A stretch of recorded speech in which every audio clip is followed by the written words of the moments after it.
గోరువంక వాలగానే గోపురానికి స్వరాల గంటనే మోగనేలా గోపబాలుడొచ్చినాక గోకులానికి పెదాల కిలకిలా పువ్వులే పుట్టలేదా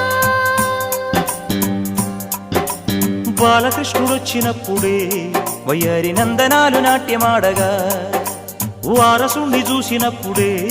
వరాల వాంఛలన్నీ పల్లవించగా నందుడింట